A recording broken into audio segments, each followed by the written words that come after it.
শুরুতে একটি কথা বলেছে, বাংলাদেশের যুবকদের একজন আইডল, বাংলাদেশের গণ অভ্যুত্থানের জুলাই অধ্যায়ের একজন অন্যতম একজন সৈনিক, নাম ছিলেন তার ওসমান হাদি।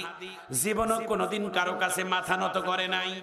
এই ছেলেটা এত সুন্দর ফুটন্ত গোলাপ ছিলেন। ভাইজান আমার, বন্ধুগণ আমার, বাংলাদেশ থেকে একটা ফুটন্ত গোলাপ মনে হয় ঝরে গেল। হাজার হাজার যুবক ছেলেরা তার জন্য কেন্দেছে, হাজার হাজার আলেমেরাও কেন্দেছে। দেশ স্বাধীনের পর থেকে বাংলাদেশের অনেক রাষ্ট্রনায়ক মারা গেছে, অনেক রাষ্ট্র শাসকেরা মারা গেছে, অনেক রাষ্ট্র শাসকের এমন রাজকীয় জানাজা নামাজ আর এমন কান্নার মায়া কোনোদিন বাংলার জমিনে কোনো নেতার দেখি নাই। যেমন মায়া আর কান্না দেখছিলাম এই ওসমান হাদির মৃত্যুর শোকে। জোরে বলুন ঠিক কিনা? এমন জীবন করিও গঠন, মরণে হাসিবে তুমি, কাঁদিবে এ ভুবন। ভালো মানুষ হয়ে যদি তুমি মরণে যুবক, এরে যুবক ভাইরা তোমাদেরকে বলছি বাজান, তোমরাও তো যুবক, কেন তোমরা হাদির মতো এক একটা করে যুবক হতে পারবা না? হাদির মুখে সবসময় ফুটন্ত হাসি ছিল।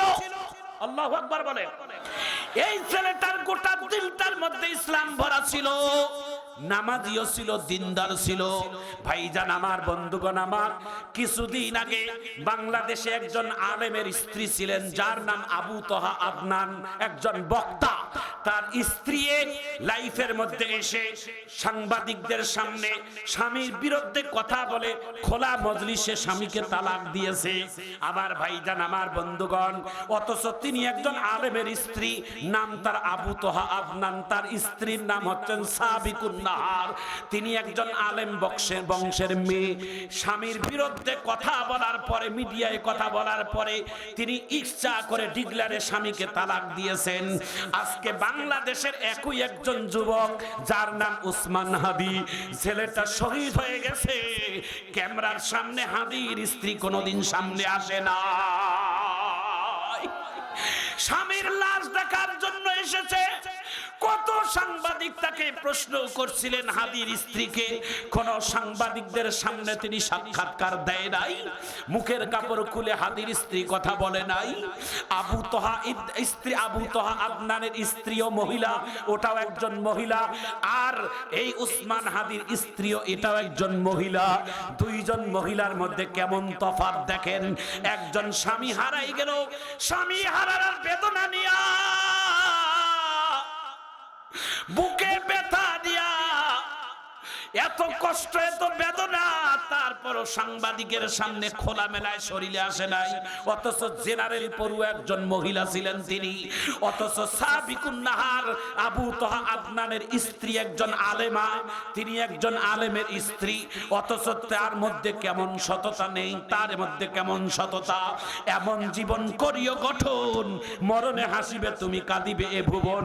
ভালো মানুষের দাম এই দুনিয়ার কোনো দাম নাই, এই দুনিয়ার চাকচিক্যর কোনো দাম নাই, দুনিয়ার দালান কোটার কোনো দাম নাই, দুনিয়ার কোনো মন্ত্রী মান্ত্রা বড় পরিচয় এটার কোনো দাম নাই।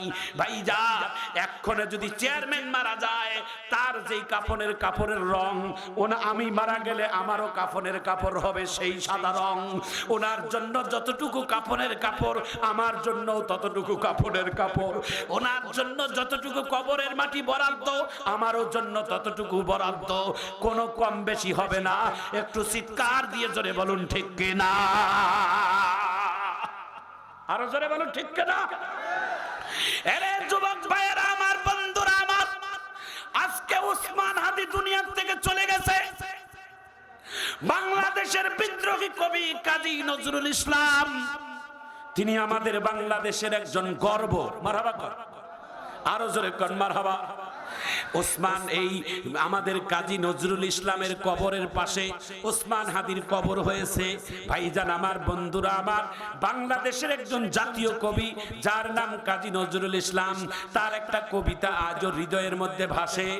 আমার মরণের পরে কবর দিও মসজিদের পাশে ভাই, যেন গোর হতে মসজিদে মুয়াজ্জিনের আজান শুনিতে পাই, মসজিদের ওই পাশে আমার কবর দিও ভাই। কাজী নজরুল ইসলামের মুখে দাড়ি ছিল না ঠিক, কিন্তু তার কলিজাটার মধ্যে ইসলাম দিয়ে ভরা ছিল, ঠিক কিনা বলেন? কাজী নজরুল ইসলামের মুখে দাড়ি ছিল না, কিন্তু নজরুল ইসলামের বুকের মধ্যে ইসলাম দিয়ে ভরা ছিল। তার প্রত্যেকটা সঙ্গীত, তার প্রত্যেকটা কবিতা ইসলামের পক্ষে কথা বলে। আর জোরে বলুন ঠিক কিনা? আজকে সেই উসমান হাদী ভাইকে মৃত্যুর পরে সরকারের সিদ্ধান্ত নিয়েছে, যেহেতু তিনি দেশের জন্য নিবেদিত ছিলেন, জুলাইয়ের অধ্যায়ের একজন অন্যতম সৈনিক ছিলেন, তাই উসমান হাদীকে শহীদ বলে বাংলাদেশের জাতীয় কবি কাজী নজরুল ইসলামের পাশে তাকে দাফন করানো হবে। সেই দিন কবর খননের জন্য কিছু ছাত্র তৌহিদি জনতা কবর খননের জন্য যখন কোদাল ঢেলিয়ে নিয়ে গিয়েছিলেন, বাংলাদেশের কিছু কুলাঙ্গার সন্তানেরা সেই জায়গায় উসমান হাদীর কবর দেওয়ার জন্য বাধা দিয়েছিল। তারা বাংলাদেশের কে? বাংলাদেশের পরিচয় তারা কারা? উসমান হাদীর কবর হবে বাংলাদেশের কাজী নজরুল ইসলামের কবরের সাথে। কেন তারা বাধা দিল? পরিচয় তাদের কি? জাতির কাছে তাদের পরিচয়টা উন্মুক্ত করা দরকার। হাত তুলে জোরে বলুন ঠিক কিনা? আরো জোরে বলুন ঠিক কিনা? এবং কিছু বিশ্লেষকেরা আজও মন্তব্য করতেছে, দেশের পরিবর্তন হলে উসমান হাদীর কবরের লাশ হয়তো ওইখান থেকে উত্তোলন করে অন্য জায়গায় নেওয়া হবে। নাউজুবিল্লাহ জোরে কর। দেখেন কত বড় জঘন্যতম মন্তব্য তাদের, দেখেন কত বড় খারাপ। একটা মানুষ মরে গেছে, ভাই আমার বললেন, যিনি মারছে আর যিনি মরল, দেখেন মারছে কারা? এদেশের সন্তান। মরছে কারা? এদেশের সন্তান। যিনি মারছে ওটাও যুবক, যিনি মরছে ওটাও যুবক। দুইটার মধ্যে কেমন তফাৎ? একজনের জন্য সারা দেশ কান্দে আর দোয়া করে, আর একজনকে পাইলে সারা দেশের জুতা তার গালে মারে। এই যুবক জোরে বলো ঠিক কিনা? দেখেন উসমান হাদীর খুনিকে যদি এই মুহূর্তে বাংলাদেশে পায়, বাংলাদেশের আফম জনগণ তাকে জুতার মালা তো দূরের কথা, তার বাংলার ইতিহাসে তার নাম মুছে দেওয়া হবে। কথা বলেন ঠিক কিনা? আরো জোরে বলেন ঠিক কিনা?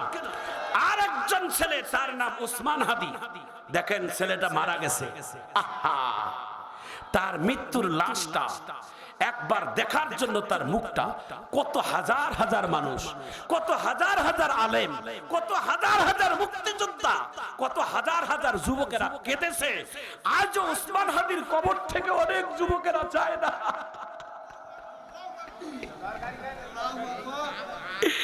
এরে যুবক, হৃদয় ভাঙ্গা কথা দিয়ে বলছি রে যুবক, তোমরা একটু আল্লাহু আকবার বলবে শোনার পরে। আজকে উসমান হাদী মারা যাওয়ার 3 দিন হলো, উসমান হাদীর কবরের পাশে একটা মানুষ শুয়ে আছে কম্বল ঢাকা দিয়া। প্রশ্ন করা হয়েছে এই লোকটা কারা, কে? উসমান হাদীর কবরের পাশে একটা শুকনা জায়গার জমিনের উপর কম্বল ঢাকা দিয়ে শুয়ে আছে। সাংবাদিক তার প্রশ্ন জানতে চেয়েছে। সাংবাদিকের সামনে এই ছেলেটা চোখের পানি ছেড়ে দিয়ে বলে, আমার বন্ধু বাল্যকালে একসঙ্গে লেখাপড়া করছি, একসঙ্গে ঘুরছি, আমার বন্ধুটা একদিন আমার সাথে কথা না বললে থাকতে পারতো না, আমিও পারতাম না। আজকে 3 দিন হয়ে গেল ওসমান ভাই, ওনাকে মাটির নিচে রেখে আমি পালঙ্কের বিছানায় ঘুমাইতে আমার কষ্ট হয়।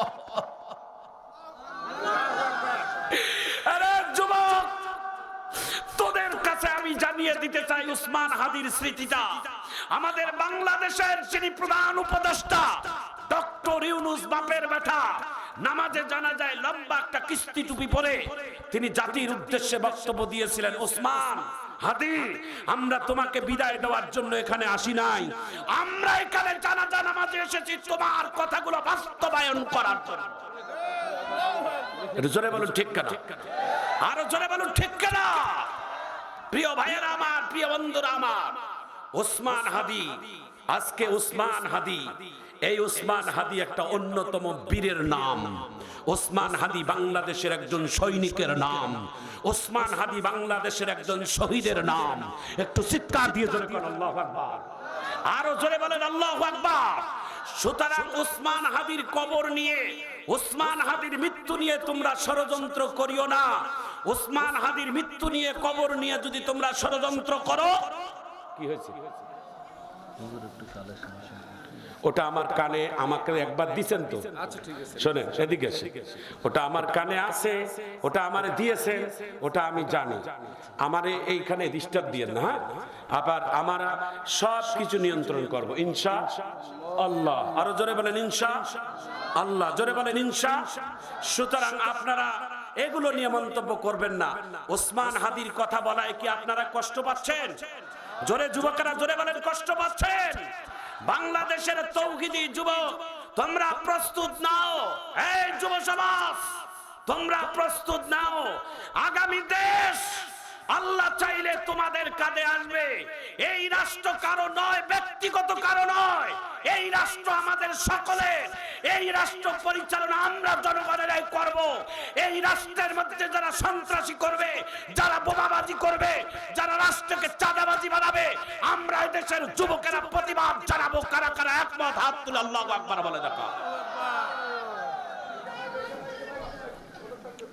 একটু জোরে আল্লাহু আকবার বলেন, আরো জোরে বলেন আল্লাহু আকবার। কষ্ট হলো? আরো জোরে কোন আল্লাহু আকবার। আমি সময় দিয়েছি 12টা, 12টার মধ্যেই দোয়া হবে ইনশাআল্লাহ। জোরে বলেন ইনশাআল্লাহ। আমার চেয়ারম্যান মহোদয়ের জন্য একটু মারহাবা দেন তো, একটু জোরে কর। কষ্ট হলো? আপনারা ওয়াজও শুনতেছেন, রান্নাও হচ্ছে। রান্না করে আমরা সবাই এখানে খেয়ে দোয়া করে চলে যাব। জোরে বলেন ইনশাআল্লাহ। আর 15 থেকে 20 মিনিট সময় আছে। আমার দিকে তাকাবেন, এখন ডাইরেক্ট কথা বলবো কোরআন থেকে। একটু জোরে কর মারহাবা। ভাইজান আমার, বন্ধুগণ আমার, আল্লাহ তাআলার পবিত্র কোরআনুল কারীম থেকে আয়াত কারিমা তেলাওয়াত করেছি। মা সালাকাকুম ফি সাকার قالوا لم نكن من المصلين ولم نكن نطعم المسكين وكنا نخوض مع الخائضين وكنا نكذب بيوم الدين حتى أتانا اليقين। একটু জোরে আল্লাহু আকবার বলেন না বাবা। জাহান্নামে মানুষ 4টা অপরাধের কারণে যাবে। জাহান্নাম গেলে 4টা অপরাধ, এই 4টা অপরাধে মানুষকে জাহান্নামে নিয়ে যাবে। জাহান্নামে যাওয়ার কারণ একটু শুনে নেন। 1 নাম্বার কারণ, জাহান্নামীদেরকেই প্রশ্ন করবে মা সালাকাকুম ফি সাকার, তোমরা কোন অপরাধে তোমরা জাহান্নামে আসলা?